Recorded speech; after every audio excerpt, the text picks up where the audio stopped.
Okay, guys, I'm just going to start my presentation. So, um, uh, hi everybody, this is my presentation.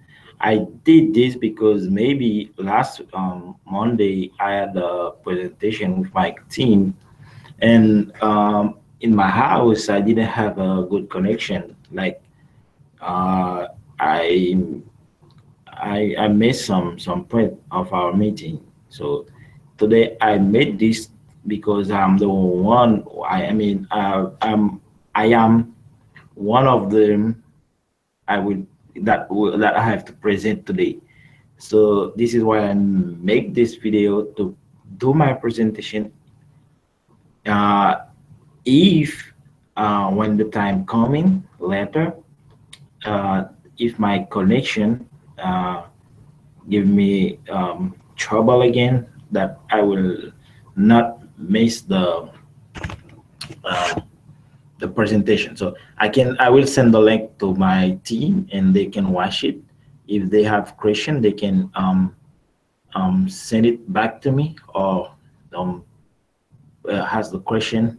But I hope they don't have the question because I didn't master those topic yet. So I just go to Google and go to some website and search. So this is what I found. I mean, this is my understanding about those topics. So let's go, guys.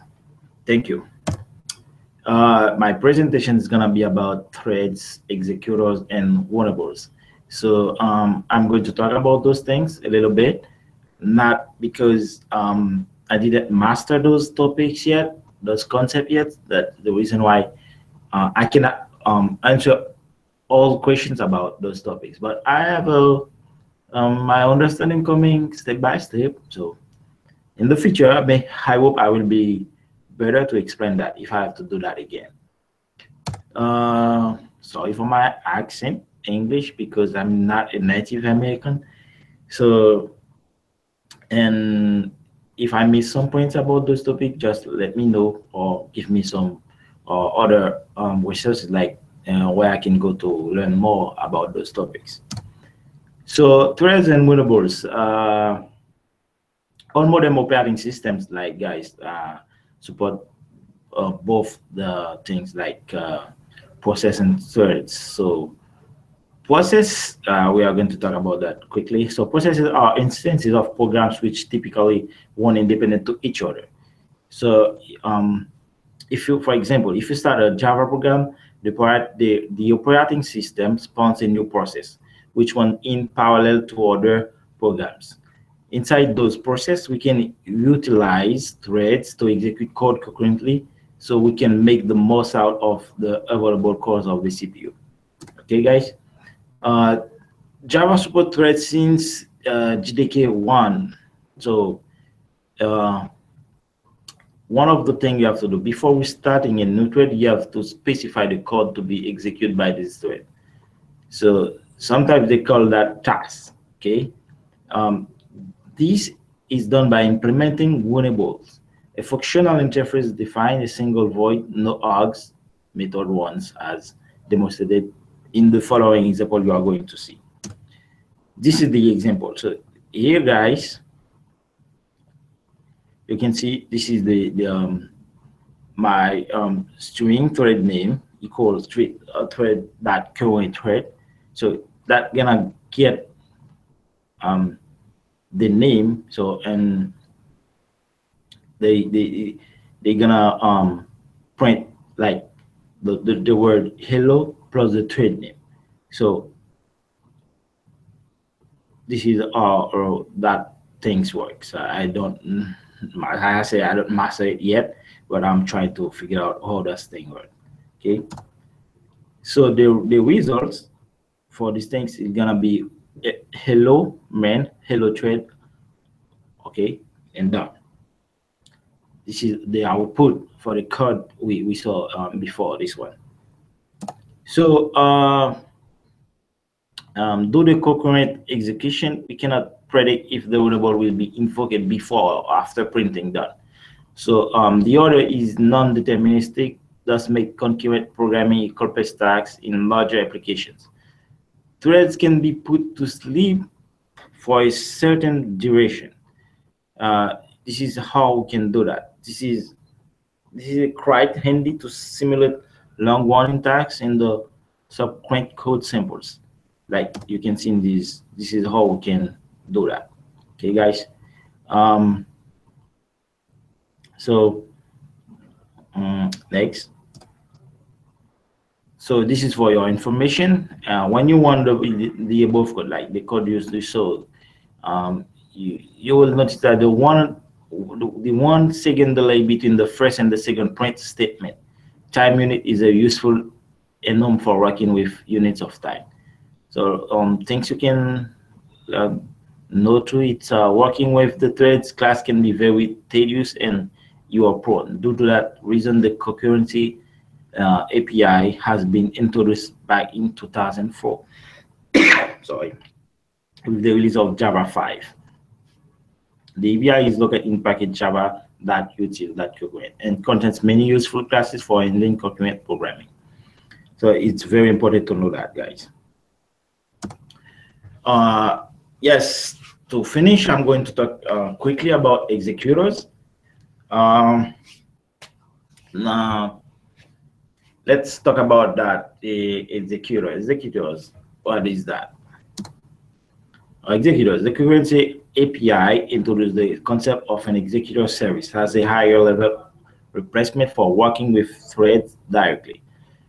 Executors are capable of running asynchronous tasks and typically manage a pool of threads. So we don't have to create new threads manually. Okay, all threads of the internal pool will be reused under the hood for relevant tasks. So we can run as many concurrent tasks as we want throughout the life cycle of our application with a single executor service. This is very important, guys, to know. Okay. So this is how the executor traits example look like when you're using executors. So executor service executor equal executor, that new single thread executor. This is the what I can say that it's not it's an example, but it's the pattern how it's the pattern how you can write an executor code. Okay, guys. Next. For your information, the class executors provides covenant factor methods for creating different kinds of executor services. It is simple. We use an executor with a thread pool of a size 1. Okay, the result looks like similar to the above example that we saw. Okay, when running the code, you will notice an important difference. The Java process never stops. The Java process never stops. Executors have to be stopped explicitly, otherwise they keep listening for new stacks. Okay. Also, we have to know an executor service provides two methods for that purpose: shutdown, wait for currently running tasks to finish while shut down now. So we are going to see how to do that. This is how we have to shut down our executors. This is the I forgot the word. It's like, it's not pattern. Sorry, guys. So it is how you can shut down your executor. So it is very, very important to know that, and we have to, like I say, I'm new of those concepts, and I'm just like at the beginning, and I'm trying to figure out how those concepts works and how I can implement it in my own personal code. So guys, thank you for watching. This is your boy Woody, and I'm going to see on the description. I'm going to send the link and you can check the video and watch it and tell me what you think about the what I said. And if I missed something, just let me know. I'm open for quick. I mean, if you have something to tell me how I can understand those concepts better, just don't hesitate. Let me know. Happy and this is the end. Thanks for watching, guys. Like I said, I'm open for comments. Thank you. Bye.